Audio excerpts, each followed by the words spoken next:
Hello and welcome to From the Marginlands, a fortnightly podcast where we explore the intrinsic connections between us and our environment. Hello, I'm Prem Arati.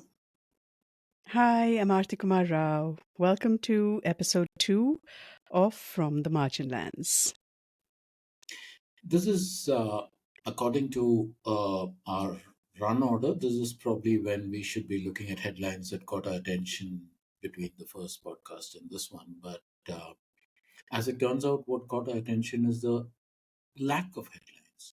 Arti? And before we jump into that, just a sense of what's to come. We'll run through what we're talking about, that is the lack of headlines. And then we have a wonderful guest, Nilanjana Roy, who will join us, and we will have a conversation with her. And we'll round it out with a couple of recommendations from Prem and I, as always. Okay, so let's jump right into Mhm. it. So this So morning before I we, was, yeah, yeah, go ahead. yeah, Go ahead, go go for ahead, go it. ahead, go ahead. No, I was just going to say before, when we are talking on the sidelines, you were pointing something out, and you want to. Right. So this morning I was just looking over all the headlines and you know what was happening in the world, that as it pertained to maybe things that are loosely even related to the environment or climate change, or to put it another way, something that is not politics or Bollywood or cricket. And Mhm.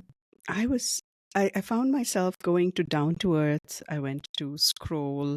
I went to all of the things that I have bookmarked, which are all um, you know publications which I know have good usually good environmental news and news about the world around us. But then I said, you know what, why am I not checking mainstream media? And so Mhm. I pulled up Times of India. That was the first one I pulled up.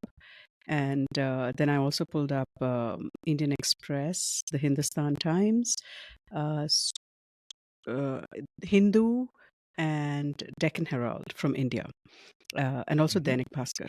But those are the ones that I kind of looked to for any headlines. And guess what I found, Prem?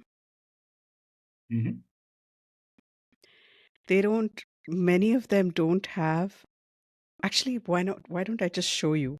Let me share my screen.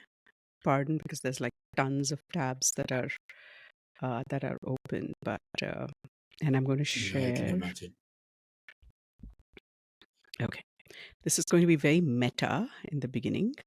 Look at that. That's that's all of us. So never Yeah. mind that. But then That's I all of us all will over the place. all of us all over the place, within very meta. Okay, so the first thing I went to was Times of India. Okay, Mhm.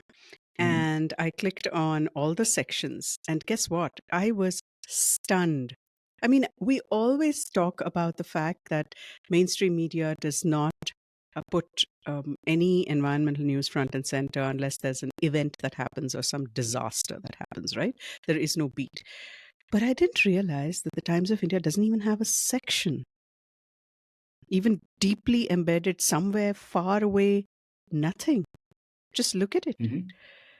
There is nothing. So I said, okay, that isn't great. So I did a search for the environment and it showed me 10,000 results. I was like, okay, fine. Let me see what's there. But look Yep. at what environment means for these guys. Very random stuff. Nothing really by way of a beat. So nothing that I can see as an, aggregation of stories about the world around us. And so I said, okay, let me try another one. And I went to the Indian Express. And again, here in the sections, at least there was science. And so I Mhm. clicked on science, and here's where it took me. It was a lot of space, but Sunita Williams, blood moon, presence of water, Sunita Williams for solar eclipse, Elon Musk. Again, it's just space, as though space is the only science that is there. Prem, what did you call this? Yeah, this is search and surface. You start a section, and then in your CMS, you have some kind of algorithm running, which basically are given a few keywords, and then they surface stories at random. There So is no it's not editorial effort. dedicated. That's no, Right, there is no right, editorial right. effort that's gone into it. Very clearly, I mean, if there was even a trainee sub editor, you wouldn't have two identical stories, one below the other, right? But look at the number of Exactly. Yeah. such stories you have. Exactly. Yeah. Okay, so the next thing I went to was Hindustan Times. So I was like, okay, because I've been published before by the Hindustan Times, and I thought, okay, maybe they'll do a Hmm. better job of it. I went to explore, to see everything. Again, there was science, clicked on science, and who are the Sunita crew Williams. 10 astronauts, SpaceX, again, the same thing. All astrophysics. I mean, as an aspiring I used to want to be an astrophysicist. I would have been very happy that there was only space news in our newspapers. But I mean, it's just stunning the lack of things. Okay, so then I decided, okay, let's go to the South Indian papers. So I came down to the Hindu, and I was pleasantly surprised to see science right up there in the first place. I clicked on that, Hmm. and there's science, of course, SpaceX leads, but then there's also other things that happen in the Hindu. But more interestingly, when I click on more, I find a whole section on the environment, and Right. here there is way more by way of actual reporting and stories and so on. So the Hindu does a far better job of reporting on And the environment. as Mm? you were scrolling through this particular page, what strikes you is there is some element of editorial oversight into this. This is not just a search and surface because the Correct. stories have been handpicked and Yeah. uh, And even though they're AP stories and so on, there seems to be some yeah, way of not repeating stuff and so on. So it's yeah. yes, definitely some editorial there.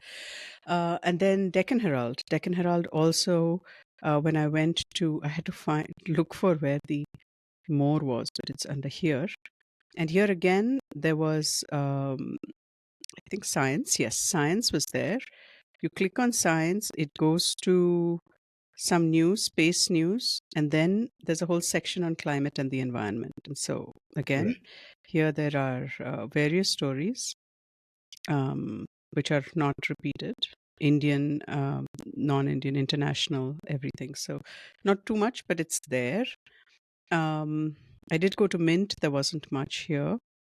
And Yeah. well, it's not Europe. So then I said, okay, fine, let's see how the international ones look at it. And so I went to the left leaning New York Times, which of Hmm. course had under world, it has climate, science, weather. It has a whole bunch of things, and then of course within each of those, it's pretty deep in reporting. The Washington Post has climate right up here. Right. And if you go down to the explore more, there's under climate, there's lab solutions, environment, green living. So there's a bunch of stuff, again, more reporting here, far deeper.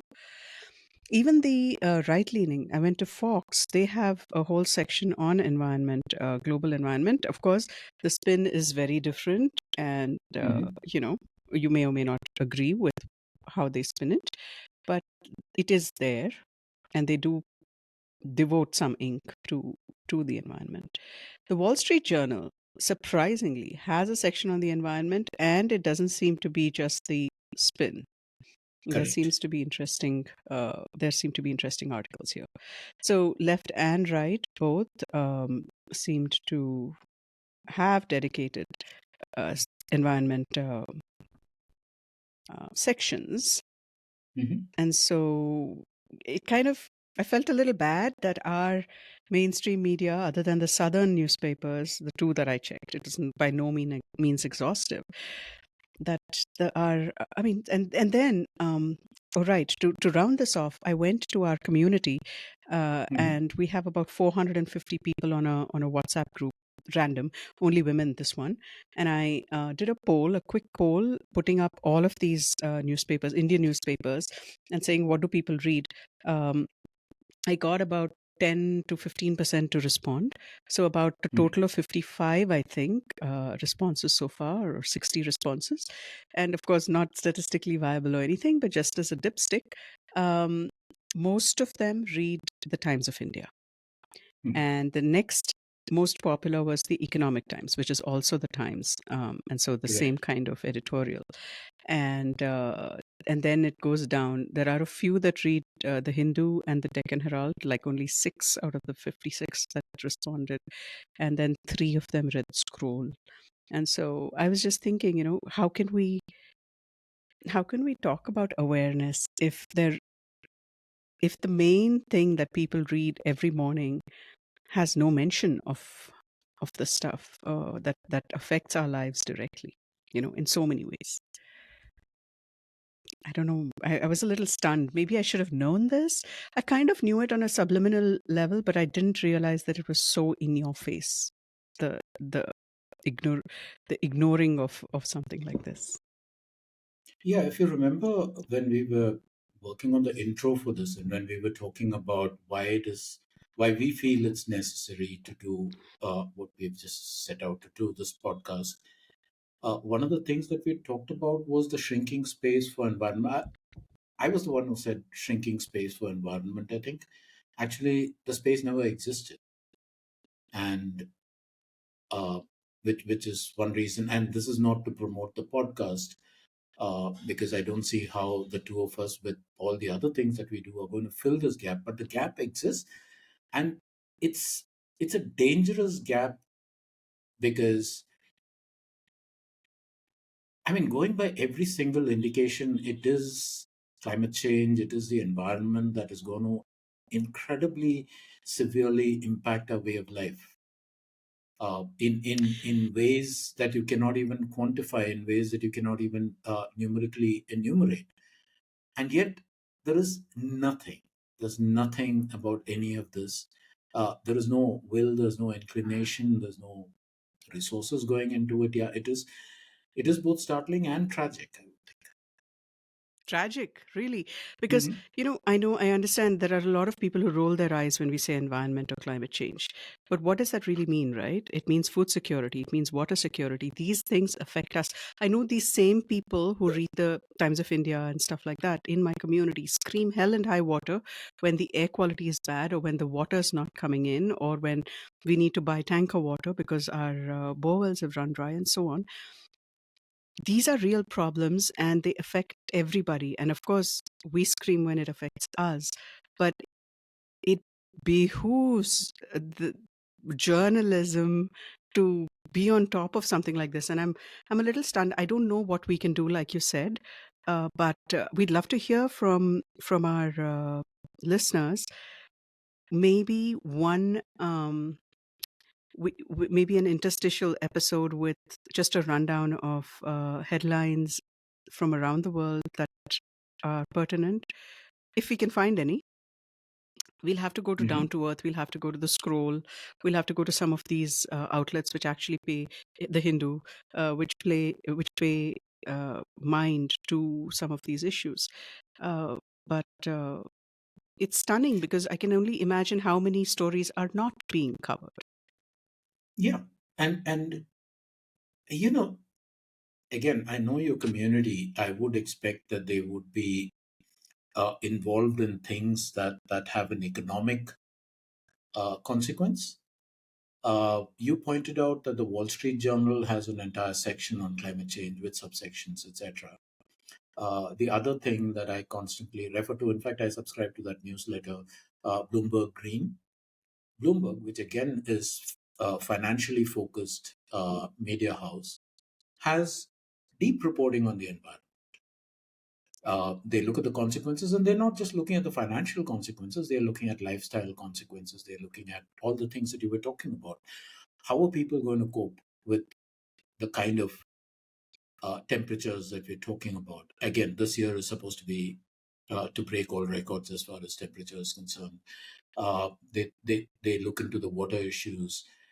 Uh, yeah, the Indian media's blind spot as far as the environment is concerned. It's startling when you suddenly put it up on screen like this, but honestly, it doesn't surprise me one bit. Uh, been Mm. there, done that, Yeah, I or at know. least tried I to mean, do this is that. the reason we started Peoply. So Correct. it's you know, that was there. But it reminds me, and again, anybody who's heard me speak before has heard me spout this. It's a quotation from Aldo Leopold, but it is so pertinent to this, where he said in 1949 that civilization has so cluttered the elemental man-earth relationship with gadgets and middlemen that awareness of it is growing dim. We imagine industry is what supports us, forgetting what supports industry. Industry. That's literally what's happening, even in reporting. We are talking about GDP and we're talking about all these things that are supposedly um, what's propping up our economy. But the basics and the underlying things, the water, the air, the food, land. You know, I mean, putting on my one-time editor's hat for a moment, the problem with environmental reporting is you need somebody to do this on a full-time basis. Environment is not something that you can parachute into and parachute out of, or at least environmental reporting is not something that you can parachute into whenever there is a headline. What does that mean? It means, firstly, hiring top quality journalists. Secondly, giving them that beat, environment, climate change, giving them the space to first build their own knowledge base.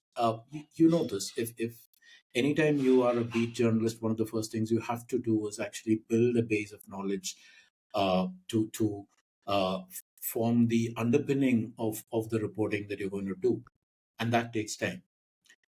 And having done all of this, once that reporter has got to a reporter or reporters on that particular beat have gotten to a point where they can go out and report on environmental stories with depth and nuance as opposed to just headlines. There was a flood in Assam, so many houses damaged.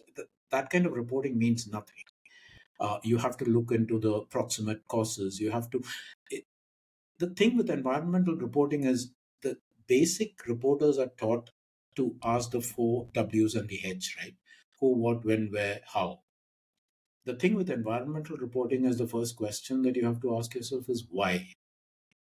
And that is a whole other sensibility altogether. And by the time you develop that, and even when you, I mean, we just came back from a road trip. We spent 14 days, and it's not like, we woke up at 9 o'clock and had a leisurely breakfast and stuff. We were leaving our hotel rooms at 5 in the morning, going out into the field, coming back at 8:30, 9 o'clock.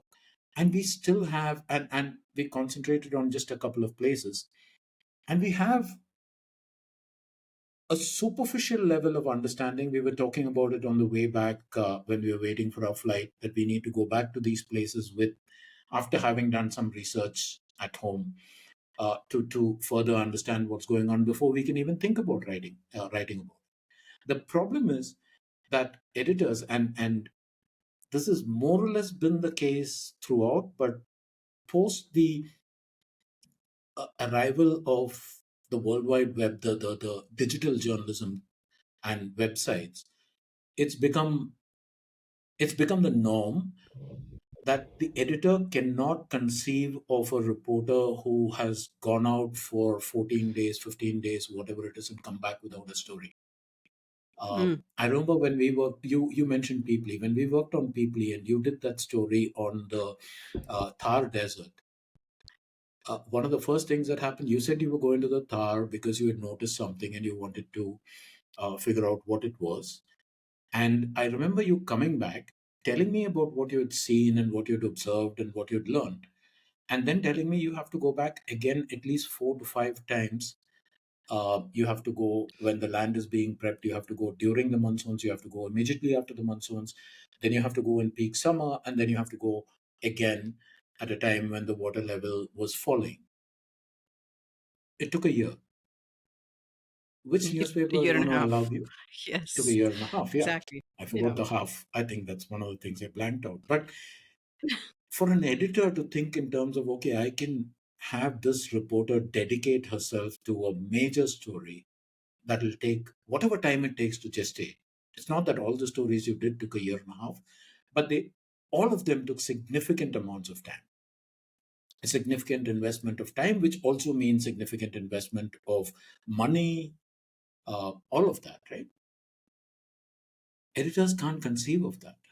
They need their pages Mm. filled, and whatever you choose to fill your pages with, and what's the easiest thing to fill pages with? It's cricket, it's Bollywood, it's entertainment, it's and it's politics. Who said what? What is the latest controversy?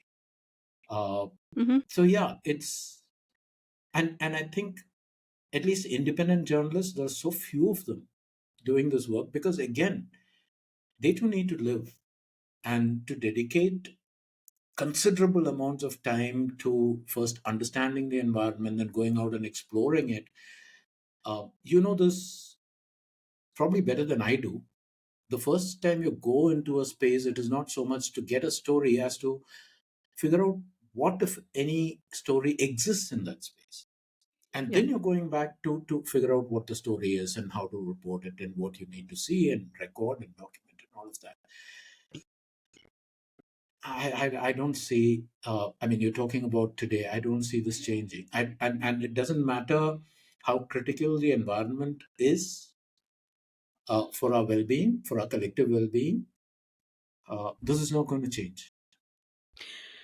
So what's the way out? And the way, I guess the reason I haven't realized the enormity of this problem till now is because I have Google alerts on, uh, keywords, key phrases that I think are important, and Google goes and scours, world media, every media, and then it returns a digest every day. And I have, like, I think upwards of 30, 40 different phrases and so on. So I know I'm doing a very Mhm. concerted search, but not everybody has the wherewithal. Like, I wouldn't be able to do the same thing for financial news. I don't have the wherewithal to do. I don't even know what to search for, right? Similarly, people Right. may not know what to search for when it comes to these kinds of topics, scientific topics, and environment is deep science. It's really hard. Social science and science. It's hard to grasp if you're not of that bent. It's new stuff. It needs a lot of um, investment of your time to understand it. So, what does the layperson who we think should be, would be, and all of us need to understand what's going on in the world? What's the recourse? I don't know. I mean, I would say things like, thoughtful investors putting money into environmental reporting. The problem with that, again, is environmental reporting clashes with financial interests. So, a lot of the people who can afford to fund this kind of thing actually have a stake in certain things not being reported. I'm talking about land use, for instance. Uh, and that again has implications for all the rest of it. Look, when you were talking about keywords, there's this one thought that I had, and I'm not saying this is a solution. I'm saying it's just one little thing that we can do right away. Is maybe you could write a primer for our Substack on how you search, what the ideal keywords are, etc. If 100 listeners or readers go through it, and one of them is tempted to actually follow your suggestions, that's one more than they used to exist. And Hmm. somewhere along the way, a lot of us have to take baby steps, I think.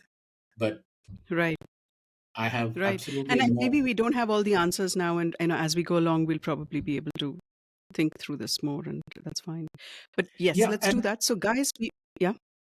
no, I also want to, at this point, ask the readers, do you follow Hmm. environmental news? Do you realize the importance of what's going on with climate change, with environment, etc.? Can you tell us what you follow, where you get your news from, uh, what do you think is lacking? And if you have solutions for that lack, yeah, we want to hear that as well. Hmm. And we will be putting out a Substack newsletter that will coincide definitely with every drop of an episode, but maybe more often as well as things come up.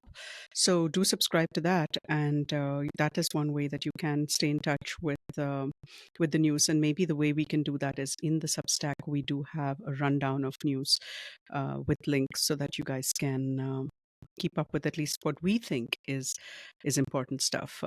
It won't be exhaustive, but it is something more than nothing. Yeah. Right?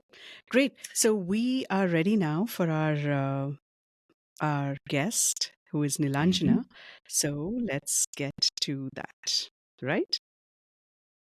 Right.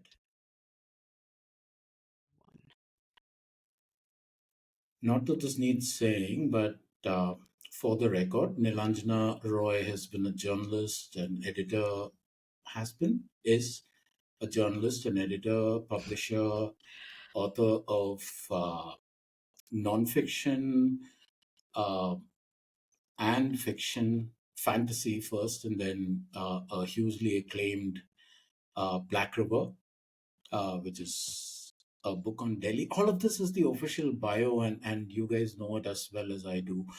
Uh, I think for me personally, Nilanjana, alongside are the two people who would qualify as my 3 a.m. call. Uh, Friends who I can reach out to for whatever, whenever. So that's Nilanjana Roy. Arti, do you want to add to that?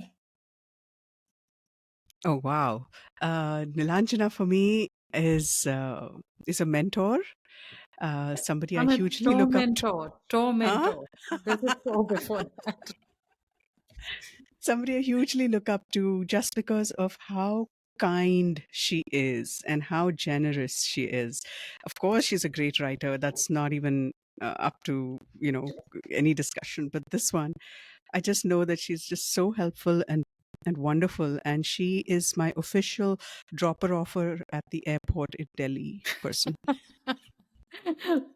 I just feel Oh, very, very lucky to be in conversation with both of you before this turns into a mutual admiration society. All I want to say is that this podcast has one of the greatest writers and nature observers in the world and one of the greatest editors and writers in the world. And neither of those people are me. And then the writer itself is you. No. yeah. Okay, cool. So Arti, Prem, take it you want to off. add anything? Oh, okay. No, go Um, for it. all right. So, Neela, Black River is now in the US. How has it been received? I think it's been received all through, whether it was the India, the US, the UK, and we're pretty excited because it's going to be coming out in Italy and France soon. It's been received with more generosity than I expected. I know that authors, usually either take the path of cloying amounts of humility or brag about themselves and their writing. And I just want to face the question outwards and say that maybe there are a lot of us at this time who are writing in a way that touches some chord of hunger or need or reflection in readers, even as the world grows faster and more frenetic and more demanding. I think there's an appetite for the kind of literature. Black River is technically a crime novel, technically Delhi noir, but it's also, in terms of pace, it's much more slower paced. It takes its time. It goes back about 30, 40 years into the past. And I was really worried that readers wouldn't be there for that, you know? So it's not a question of, I've been very lucky that it's landed on a few shortlists or received, a kind word or two from critics who really matter. More than that, I think with readers, they were into it. They were ready to read about this long, slow pull of justice on the one hand and totally broken systems on the other. And also, a lot of them chimed in, were in tune with the other narrative in Black River, which is the story of alongside systems of justice dying, you have parts of the earth that you love very much and that you might cherish or want to nourish also falling apart alongside, big cities crumbling in on themselves, garbage mountains piled high in one corner, a river much loved but little nurtured, choking itself to death with human pollution. And I'm glad that that didn't come across as lectury. I didn't want to hold up a finger. I just wanted to share what I was resonating with or share what I was discovering along the way. That's a little long winded, but thanks for letting me take the time. You have all the time that you want for any answer and question that you might have. I'm just going to follow up on that exactly where you left off. What was your methodology is too pedantic a word. What was your way of looking at the landscape, knowing that you wanted to make the landscape such a huge part of Black River? For me, when I was reading Black River, the landscape of Delhi and the Yamuna were characters. This was not a background, it was not a setting. They were living, breathing creatures in the book. And how did you go about doing your research for something like that? You do have some pointers in your notes where you talk about Amita Bhaviskar's. Uh, Yeah. it's a very nice, very Her, interesting article her research on the Yamuna. on Yeah, the she Yamuna. proved it. Yes, but I'm sure a lot of those observations that become characters in your become the behavior of characters in your book cannot have come from somewhere else. It has to be something that you lived or that you experienced. How did you go about including all of that in your fictional work? I think, as usual with me, it happened in reverse. There wasn't a neat process of I want to write about this and then I'm going to research a fair amount. There was, I talk sometimes about something that seems old fashioned and that people don't always take well, which is the need for a writer, along with craft or skill or voice or everything else, to develop a sense of their own deepest instincts, to be in tune with the soul or the spirit of what you're writing. And those words have been sugar coated to the point where we've lost what the meaning of them is. The spirit, the root of that word comes from inspire, to breathe in, to breathe out. So a lot of the initial walking around that I did was a kind of stumble through Delhi, driven by two things. I was a journalist with the New York Times for a while, and that took me to parts of Delhi, including the Yamuna, but beyond, uh, little parts of Haryana, the border villages where one of my characters, Chand, who's a farmer, lives part of his life. Colonies on the edge of Delhi where, we talk so much about air pollution, but it's so seldom from the perspective of people like Rabia and her entire family who live literally in the shadow of a garbage mountain that bursts into toxic flames from time to time. It's more usually from the perspective of those of us who don't have air purifiers. And I think the walking led to conversations. The conversations led to a huge shift in perspective. At some point, and this was when Black River was still very nascent, it was basically a really bad first draft, if that. Um, at some point, I think I realized that the city itself was living and breathing, and that there is no way for me, it's not just a realist novelist thing.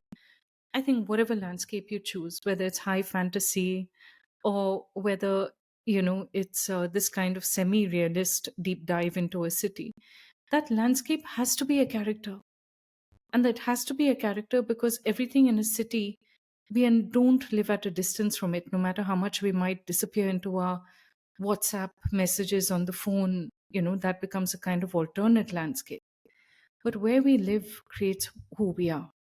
And if that landscape itself, if that environment is initially nurturing and then steadily overburdened, polluted, neglected, torn into pieces, then believe me, the souls of the people around them will also deteriorate. I believe that very firmly. Insofar, when I realized that I was actually writing a book, this was very late. I started off as a New York Times journalist in 2009, started writing Black River, God knows when, but it was probably, 2016 or 17 or something like that. No, earlier. And anyway, well, I can never get that timeline straight, but I think it took me 8 years to see what the book was about, right? I'm glad I took that time in a world that tends to rush us. Because what started to come into view was a complex landscape where the shifting parts of it all actually inform each other. Yeah. So there seems to be a huge distance between the banks of the Yamuna which is where Chand comes as a young man, makes friends with Rabia and Khalid.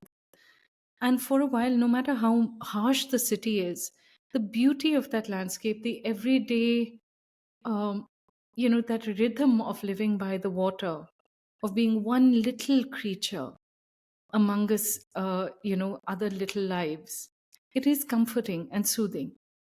And many years later, when he does go back to the Yamuna with his old friend, he finds that it has choked, it no longer can nurture or nourish him. And then you wonder, what kind of lives we would have if we looked at cities as places that should nurture all of us, but that should be nourished in their turn. I've gone a very long distance away from the question you asked. I'm sorry. No, no, no, no, very much No, so. no, this is fascinating. Yeah. Arti, you want to follow up? You were asking about actual research. So I just want to add something to that. When I realized that it was going to be a novel, then I think I went a little more intentionally into the areas that I was writing about. That doesn't work though. Whenever you're visiting a landscape or an environment or a particular place, it becomes as important to know the history of that little piece of earth or sky or water or whatever it is, in the same way that you would draw up a biography of a person, fictional or otherwise, whom you were writing about. When you profile somebody, you don't just look at the way they are at 58 or 45. Instinctively, most profilers go back to childhood. Yeah. And I loved writing Black River in a way that allowed me to go back to the 1990s, when the Yamuna was still beleaguered, threatened, but still very much alive. And then come back to it and say, oh, well, the seeds of its death was sowed way back when, when people were turning away from the river and not really looking at it and leaving it only to the migrants. And a lot of the stretches that I walked then, Aarti, I remember we had talked about maybe walking the river together. And to my great sadness, so many of those stretches are just unwalkable today, or the people I met have moved away.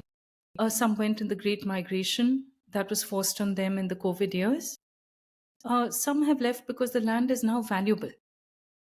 And the moment it's valuable, it means that you can't live there. If you're poor, Mm. you no longer have access to this thing of great value while it is turned into a riverbank development or something that has rupee notes attached to it. Mm-hmm. The, I think a lot of writing Black River forced me to ask questions. I'm not an environmentalist, and unlike the two of you, I, I'm not steeped in that knowledge either as a scientist or as a journalist who has really studied the climate and the environment.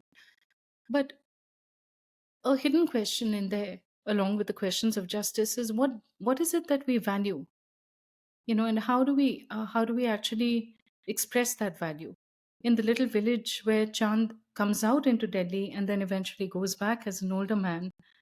The land that they know so well only has a value on it when Delhi people start to come in and start to buy that and buy up the fields. But all of the love that Chand and people like him have for the land, what about the value of that? We don't have a term Right. for how to value that. Very true. Very true. From Prem? a yeah, from a purely from a writing point of view, I'm curious. You do you did say that you went out and you walked these landscapes. I'm guessing that not all the landscapes you walked made it into Black River. There would be a process of elimination. Does the way you imbibe these landscapes then help you shape the characters, or is it the other way around? Is the character first in your head and then you find the landscape? For instance, Chand, it's so difficult to imagine him anywhere except, I mean, he has inhabited multiple landscapes in that book, but he is of that sugarcane field. Somehow, Hmm. those two are intrinsically linked. I can't imagine Chand without that backstory, without that life that he spent. I mean, initially rebels and then comes back to it and falls in love with that uh, thing. So, which comes first? How do you find that synergy between landscape and character? Or is that a I think they silly tell question? me in just the same way that, we became friends over a period of time, over 5, 10 years, learning each other's quirks and learning from each other. In the same way, your characters also develop a kind of friendship with you. So the first spark for Chand, I never know the origins of my characters entirely, but for Chand there were 2, 3 sparks. I remember being on Minto Bridge. I'm restless, I can't write sitting in my chair all the time, and I spend half of the year when Delhi is not trying to kill me with either its air pollution or the heat of summer. I spend a lot of my time just walking around the city aimlessly, and that's a curious, I've talked about this as well before, but it's a curious positioning. A woman of my age, I'm in my 50s, is supposed to be at home, or in an office minding the kids or minding the store. And it opens up a strange space. I'm often very strongly protected by people around me, but also questioned. Why do you have so much free time? Who's in charge of you? Why do they let you have so much freedom? And if you have so much freedom, why do you want to do this with it? The answer to all of those questions lies with Delhi itself is such an extraordinary construct. I've lived here for a large part of my life. And up to the 1990s, Prem, it was a tiny little set of villages, which is what it had been from Mughal times and through the days of the British. It Yeah. was basically a lonely little island in the middle of the plains of the north. 1990s, it goes boom. And those reverberations, we become a mega city sprawling outwards into 3 different states over just a 30-year period, and we are still reverberating. So every character in the book, in a sense, it's not so obvious in this book, it will be in the next, but those reverberations, I think, shape the city and shape people. Chand was formed by the number of people who are curious about a bigger world, a better life. And there are 2 moments, where I saw strangers. One was a young man just looking down from Minto Bridge at the rush of life in Delhi. And the ITO crossing is both one of the most polluted, but also one of the busiest and most fascinating in all of Delhi. And his eyes were sparkling. And Mhm. he had the look of somebody who was a new to the city. But he was looking down and he couldn't see the dirt and all of that. He could just see adventure ahead of him and an entire life opening up. And the other part of it was often when I wandered around, in villages very much like Chand's, at the edge of the Aravallis, in between places, places that were not of the city, but that were close enough to it to be impacted by it. There was this yearning often, कि दिल्ली भी देखना है और दुनिया भी देखना है. Someday, I will hitch a ride with a truck and go. And Chand actually, all he does is he reaches Delhi. And like so many of us who plan to travel so much more, he is just sucked into the life of this city because whatever else the city is, it is filled with life, And there's an energy about it, a crackling energy that very much chimes in with his spirit. On the other hand, with Rabia and Khalid, who become his best friends in the city, even though they're of different religions, something that is becoming very sadly unthinkable these days. If you notice, Rabia puts half of her life behind her. Where she comes from is basically rural Bengal crossing over into Bihar. Yeah. That's where she and Khalid grew up. And like a lot of people who come to Delhi, once you come in here, you cut that part off.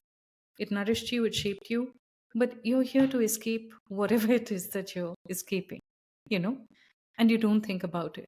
You let the mitti of Delhi and the hawa of Delhi shape you. So with Rabia, I think the key to her character is in something that she says at some point, this whole business of belonging, what is it? It's basically what you breathe in every day, what you breathe in and breathe out and hear and all of that. She's very firmly rooted. That's what shapes you. And slowly, she's somebody who has slowly earned the right to claim her place in the city.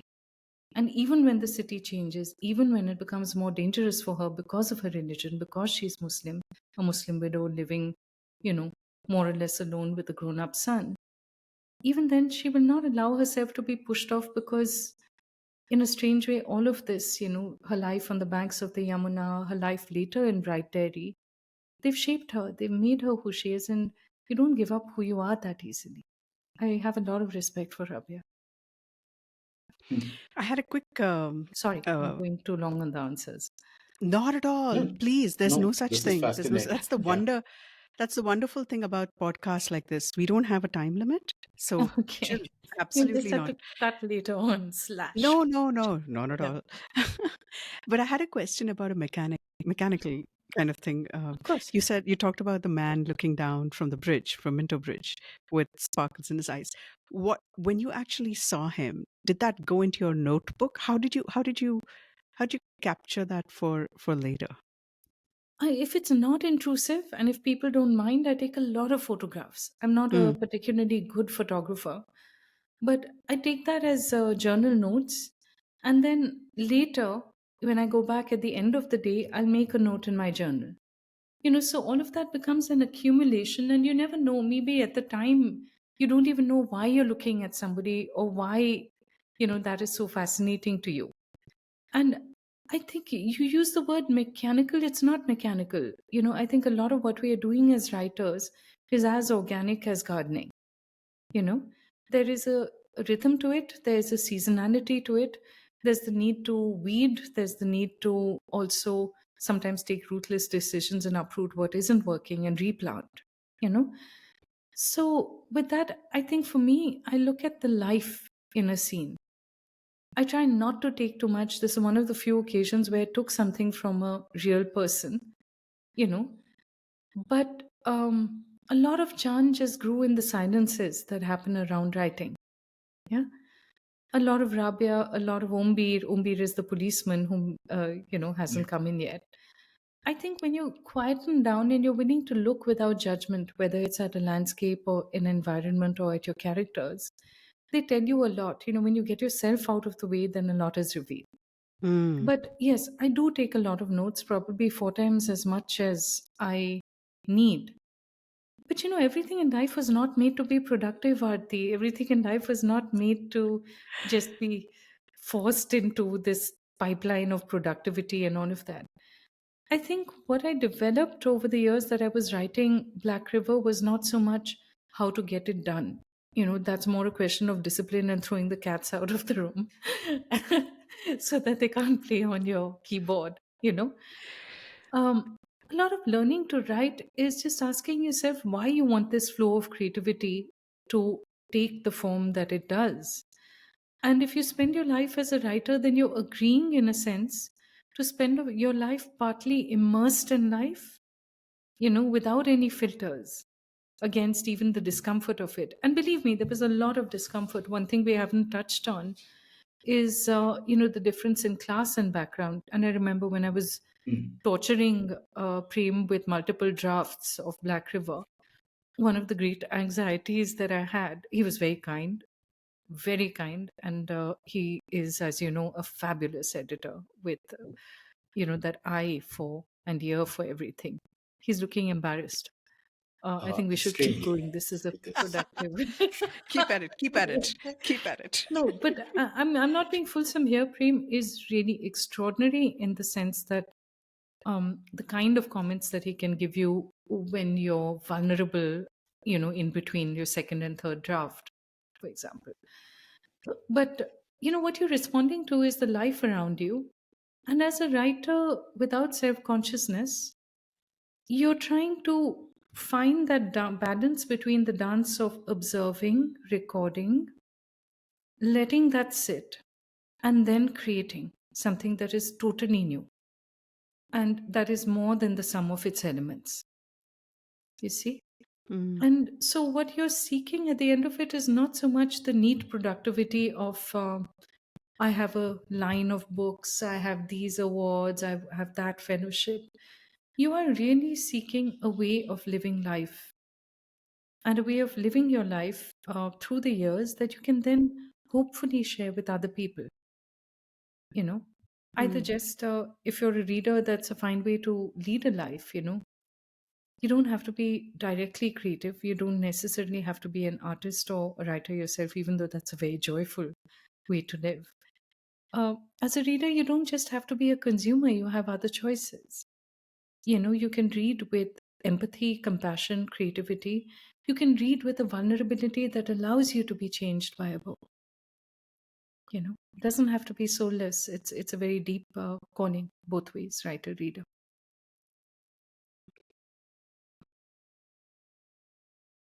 I'm sorry. We, I not at all. Uh, the reason for the pause, I think, is that there is a lot to unpack in that, for us mentally, and hopefully for the people who listen. Uh, Arti, you had anything else? Yes, I have lots of things, but do you want to ask something before I can keep No, I'm going? good. Go for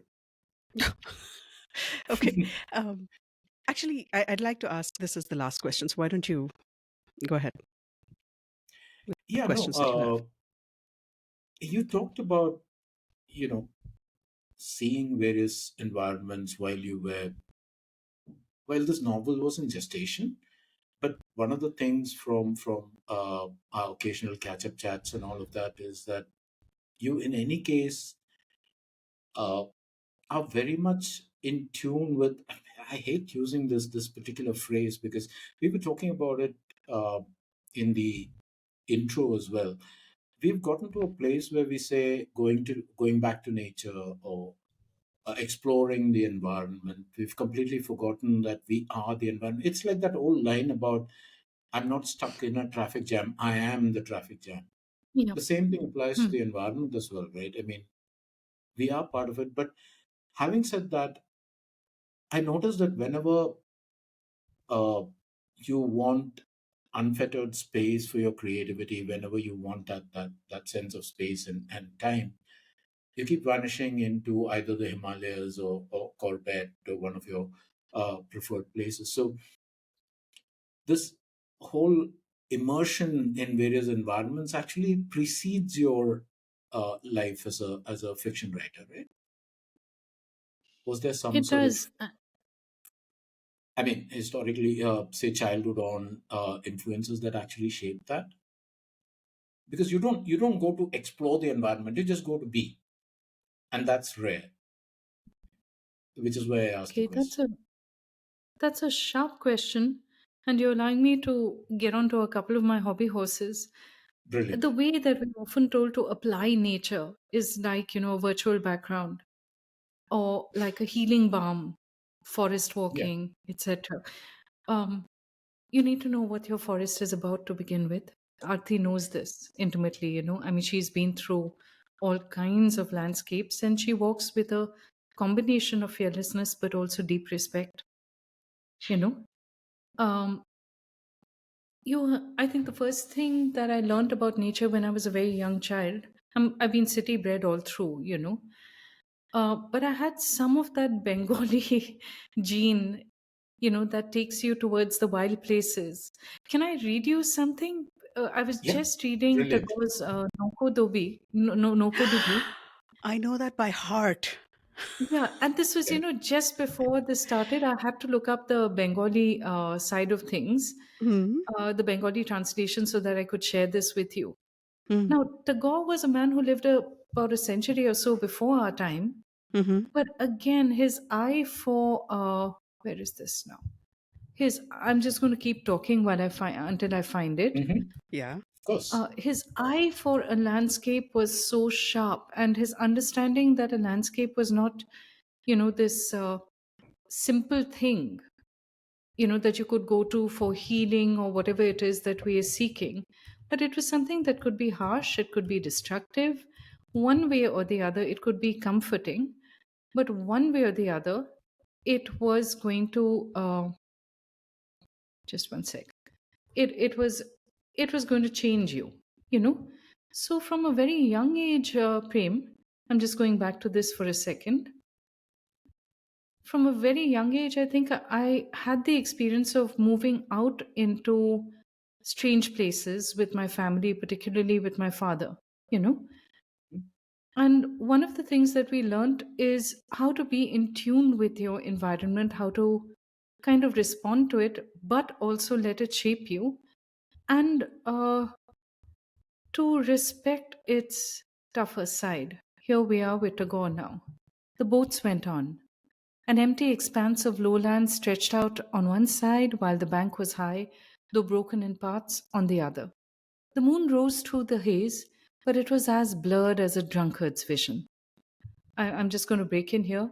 That drunkard's vision, that's the first point at which the god lets you know that you're not just there, for the pretty colors. Suddenly, although there were neither clouds in the sky nor any other sign of doom, a roar was heard. Looking at the horizon behind them, they discovered a gigantic but invisible force sweeping up branches and twigs, leaving a column of dust in its path as it rushed towards them at breakneck speed. As cries of alarm rose in the air, no one could say with certainty what happened the very next moment. The tornado destroyed everything that stood in its way, leaving not even a single sign pointing to the fate of the boat under its onslaught. That's The Boat Wreck, Rabindranath Tagore, translated by Arunava Sinha. So there's this to answer your question again, going around in circles, Prem. One, there's a long literary tradition of stepping out into nature for several different reasons. You want to be challenged. Mhm. You want to be terrified sometimes. You want to be ripped away from uh, the mundane world and restored to a more fierce, more elemental version of yourself. So, from the time I was a child, whether it was long drives, through a large part of the Himalayas with my dad, or whether it was just branching out into urban forests or lakes or that kind of landscape on my own, whenever I wanted to be on my own and be uncomfortable often, but also through that discomfort, restored to a rawer, more primal, more powerful version of myself, I went out. Yeah. A landscape forces you, you're not never just standing in a landscape. And up in the Himalayas, when I've taken time off for myself, I think I'd be a very bad person to travel with in a group because I so love being in the Kumaon Hills, particularly, or the Garhwal Hills on my own, you know. Um, it just brings out something truer in me. I can't lie, to myself as a writer when I'm out there. And I think what I managed to put into the books is maybe 1/10 of the power and the force that I feel in nature. You know, it's full of surprises. It's a pity that we aren't taught something you two have talked about often. We aren't taught to pay attention to the world as it is and not, as this place either of marvels or of um, indifferent wealth, things that we can dig out of the world as such. So, yeah, you're right about this. Even with this book, I think the one that I'm working on now, a lot of it has shaped basically when I'm on my own. And increasingly, I found places in Delhi you can go out to the Aravallis. It's a sad but strange commentary on our times, Prem. I think the thing I fear most when I'm walking around is humans, specifically, sadly, men, groups of men or whatever. I don't fear animals that much. I've had a half encounter with a hyena. I've seen leopard marks very clearly around, even in Delhi. But you know instinctively when you're safe and when you're not safe. I just think I go out there not to be topped up, and not to have my fill of beauty, even though that is available, but to be reminded that at the end of it, you are just one creature among many. And if you get your ego out of your way, and all of us have a certain amount of ego as writers, editors, the problem is that the ego doesn't serve you on the page, Yeah. you know. So the swing back and forth, you cannot have, maybe you can, but I cannot have an ego when I'm sitting in the Himalayas. You're looking at something that has been sculpted by intelligence or by forces far more powerful than anything I could bring into creation. Yeah. That puts you to the right size, and yet you pick up your pen and keep trying.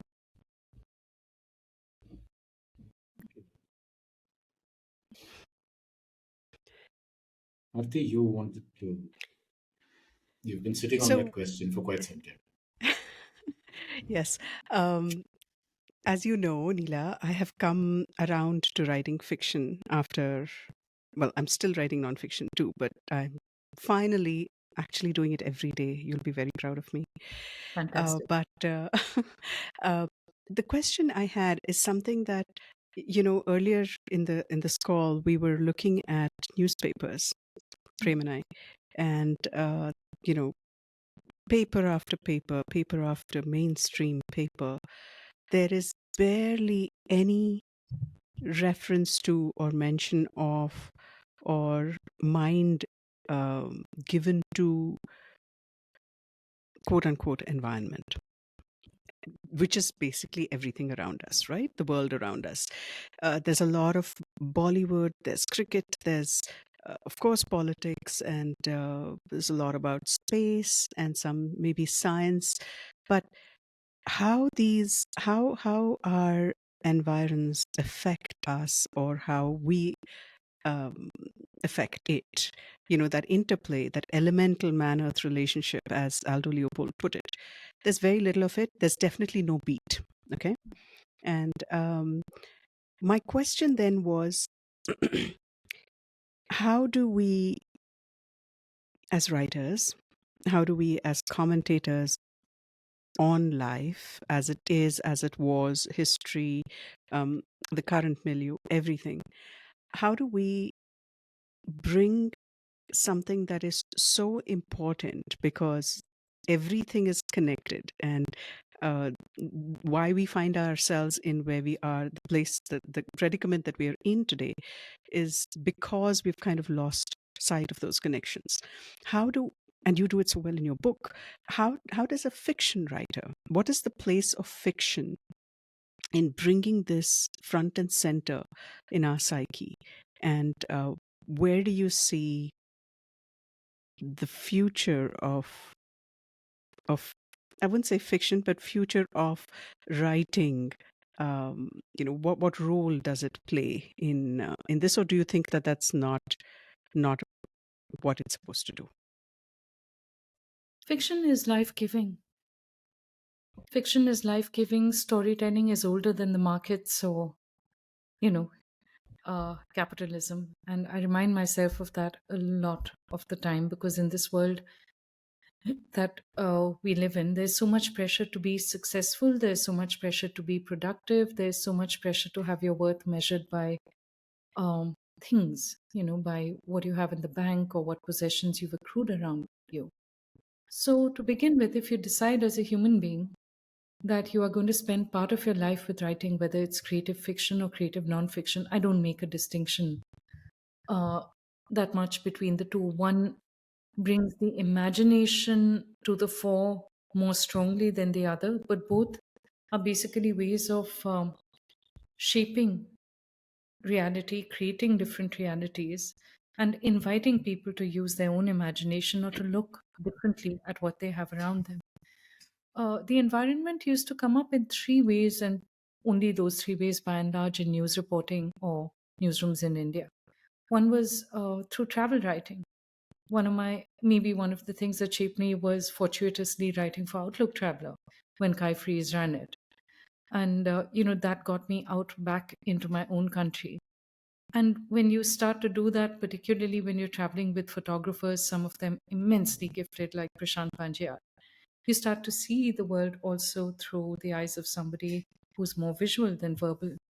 And you start to pause, you start to learn to love what you're looking at, or to at least, have want a deeper understanding of it. Um, the other was the cities. City reporting almost always had a certain amount of reporting on the environment. For example, if we had a city magazine right now in either Bangalore or Bombay or Delhi, we would be talking about water. We would be talking about air pollution. We would be looking much more closely at forests and whether we need them or whether we can afford to cut them down. So, for 20 years, we've cut off that heartbeat. We've cut off that line of thought. Mm-hmm. The problem is that when these things disappear, there was a third, but we can get back to that. The environment also featured a little bit as a kind of fashionable cause. I was struck by the fact that so much was demanded of individuals, you know, and so little was demanded of companies and of governments, almost always when it came to environmental discourse. I believe that fiction, despite the apparently low numbers of people you can reach or influence, a successful book in India will reach 30,000 copies, maximum 50,000 copies or so in English. We just pause for a second and think of the impact that Amitav Ghosh's way of thinking has had on entire generations of children who are now teenagers and who are now stepping into the adult world. And you don't know, where the seeds that he's sown are actually going to sprout. That's one person writing about his engagement with the environment and environmental history over a lifetime. Uh, Likewise, Shekhar Pathak, who wrote about the who writes about the Himalayas.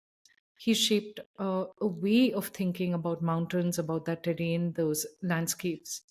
Whatever language you write in or work in, you first, take your matha at Shekhar Pathak's work.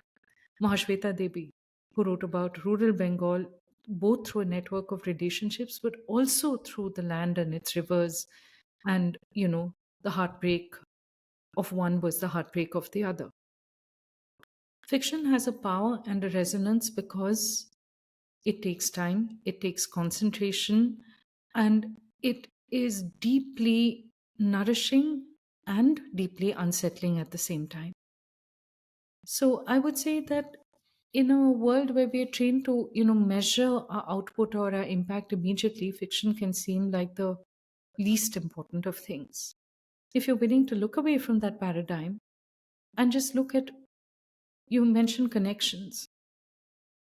Fiction enables the deepest connections.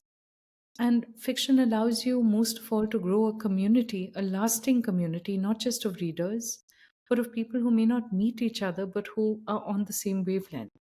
Fiction brings a great deal of ideas into being. It allows you to find a different way of looking at the world. It can be the voice of conscience, but it can also, so simply as you do anyway with your nonfiction writing, Arti, it can be simultaneously a wake up call and a way of inviting you in to see the earth differently, to see the people who live in different parts of the earth and their challenges and their lives and their wants, hopes, dreams, desires, all of that more vividly. Mm. What could be more beautiful? What could be more Hmm. essential? Totally. I I don't think know what I whether came that away answers things for with, you, but it does. And It does. what I came away with this particular interlude is that we need to get you back on this ASAP, because it's either that or do, you know, uh, you're being time generous. unlimited. Not at all. This was, I mean, I've heard you speak of some of these things before. I'm guessing so has Aarti, but this was eye opening. Aarti, you want to close it out? Um, Uh, Thank you, Neela, for as always so generous with both your thoughts as well as your time. Um, I think your writing, or you, even when you speak, you're so powerful. Um, Talking about sowing seeds, I'm hoping that a million seeds are sown with this conversation, and whoever listens to it. And I'd really, really hope, because it's something that we've talked about, you and I, and also, of course, Prem, um, before, that I truly feel that picking up a fiction book and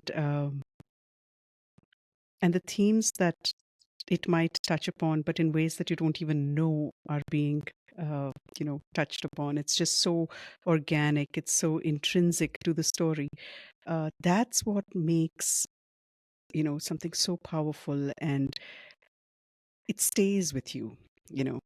And I think it reaches far more people than maybe even nonfiction. I- It's just something that's so universal, a story. And thank you for doing what you do, because it's invaluable. You're a gem. And people listening to this, please, if you haven't already, do pick up Black River. It's fabulous. Don't believe the genre it might be put in bookstores. It's way more than that. It's fungible. It'll grow in your mind and take on, you know forms that you won't even know. It jumps out of the page, the story, and the characters, they stay with you. Prem and I talk about Chand as though we know him. It's ridiculous. And there's this guy on the Palace on Wheels where I take people whose name is Ombir. Every time I meet him, I can only think of Ombir, the Ombir I know from Black River. So it's, it becomes part of us. And thank you for being that person that just brings these amazing stories to life. That's remarkably generous of you. But you know, Aarti, one of the things I'm happiest about is to hear that you're actually writing every day. You know, that you're going after this and just doing that slow process of, I don't know what it is, you know, whether it's nonfiction has its own satisfactions, it's shaping the reality of the world around you and all of that. But fiction has a power and a beauty to it, you know, a strength and a gentleness. And I cannot wait to see what you're going to read or what you're going to write. And thank you very much for inviting me into this space. Our pleasure entirely. Thank you.